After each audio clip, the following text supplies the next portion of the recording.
અરવલ્લી જિલ્લાના સાઠંબા તાલુકાના ચોપલાવદ ગામ નજીક આવેલી ગુરુદેવ સ્ટોનમાં કરાયેલા બ્લાસ્ટિંગથી નવા બનેલા મકાનમાં છતના પોપડા અને દિવાલોમાં તિરાડો પડવાનો ચોપલાવદ ગામના રહીશો દ્વારા આક્ષેપ કરાયો છે। ચોપલાવદ ગામથી થોડા જ અંતરે સ્ટોનની લીઝ ચાલી રહી છે। સ્ટોન કંપનીમાં ચાલી રહેલા બ્લાસ્ટિંગના કારણે ચંપલાવદ ગામની મહિલા રસોઈ કરતા સમયે છતના પોપડા પડવાનો બનાવ સામે આવ્યો હતો। આ બાબતે ગામ દ્વારા તંત્રને વારંવાર રજૂઆતો કરવા છતાં પણ કોઈ પગલાં લેવામાં નથી આવતા એવો ગ્રામજનો દ્વારા આક્ષેપ કરવામાં આવ્યો છે।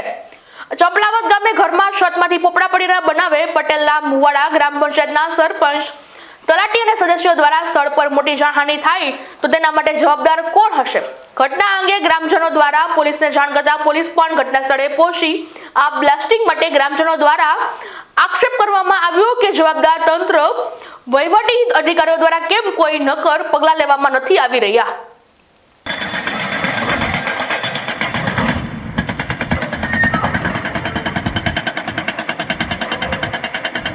દોલતસિંહ ગામ ચાપલાવત અને ગુરુદેવ કોળી છે એને વેગનથી મારા ગામમાં ઘરનું નુકસાન આવ્યું છે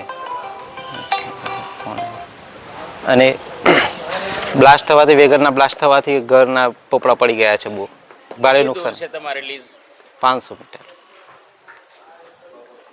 બીજા કોને કોને નુકસાન થયું છે? નુકસાન તો આજુબાજુના બધા ઘરવાળાને થયું છે, બધા ઘર કરે। કેટલા વર્ષ થયા હશે ઘર બનાવે? ઘર બનાવે 5-10 વર્ષ જેવા થયા છે। બરાબર। અને આ નવું ઘર બનાવ્યું છે પાછળ, તેના 1 જ વર્ષ થઈ તો પણ તિરાડ પડી ગઈ છે બધી। બરાબર। તો તમે કોરી માલિકને રજૂઆત કરેલી? પહેલા કરાયેલી, કોઈ જોવા આવતા નહીં। ઘણી વાર કીધું એમને। ચાપલાવદ ગામમાંથી એક ફોન આવ્યો કે ગુરુદેવ સ્ટોનની અંદર બ્લાસ્ટિંગ થવાના કારણે અહીં એક ઘરની અંદર જમવા બેઠા હતા રસોડામાં, એની અંદર જે છત હતી જે લગભગ ઘર બનાવે 5-6 વર્ષ થયા છે, આપ જોઈ શકો છો નવું જ ઘર છે, એ ઘરની છત ઉપરથી આખો મોટા પોપડા ધાબા પરથી ખરી ગયા છે, જેના કારણે જાનહાનિ થતાં બચી છે। છેલ્લા 3 મહિનાથી સ્વાગત કાર્યક્રમની અંદર ગુરુદેવ સ્ટોનના નામે મારી અરજી ચાલી રહી છે। ખાણ ખનીજ વિભાગ કહો કે પછી અન્ય ડિપાર્ટમેન્ટ દ્વારા કોઈપણ પ્રકારનો સહયોગ તટસ્થતાથી તપાસ કરવામાં આવતી નથી।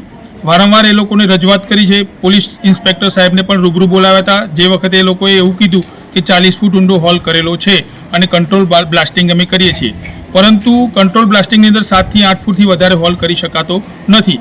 એ દિવસે મેં તપાસ છે, પીઆઈ સાહેબ જોડે ફોટા વિડીયો છે, મારા જોડે પણ છે એના વિગત, અને છેલ્લા 3 મહિનાથી તાલુકા કક્ષાથી લઈને જિલ્લા કક્ષા સુધી કલેક્ટર સાહેબ સુધી મારી સ્વાગતમાં અરજી ચાલી રહી છે। કલેક્ટર શ્રી પણ ઉદાસીનતા બતાવી રહ્યા છે। એમણે ફક્ત હાલ એક જ મુદ્દા પર ચર્ચા કરી જે ગેરકાયદેસર ખનન થયું છે ને, પરંતુ આ ગુરુદેવ સ્ટોન જે જગ્યાએ આવેલું છે તે જોવા જઈએ તો ઓન પેપર જ મંજૂરી મળે છે, બાકી જો સરકારના નિયમોને અનુસરવામાં આવે તો કોઈપણ પ્રકારે એમનું એન્વાયરમેન્ટ ક્લિયરન્સ ઈસી મળે તેમ નથી। અને આજે પણ જો સાચી તપાસ કરવામાં આવે તો આનું ઈસી રદ થાય છે, આ પ્લાન્ટ બંધ થાય એમ છે, અને હવે લોકો જાગૃત થવાના છે।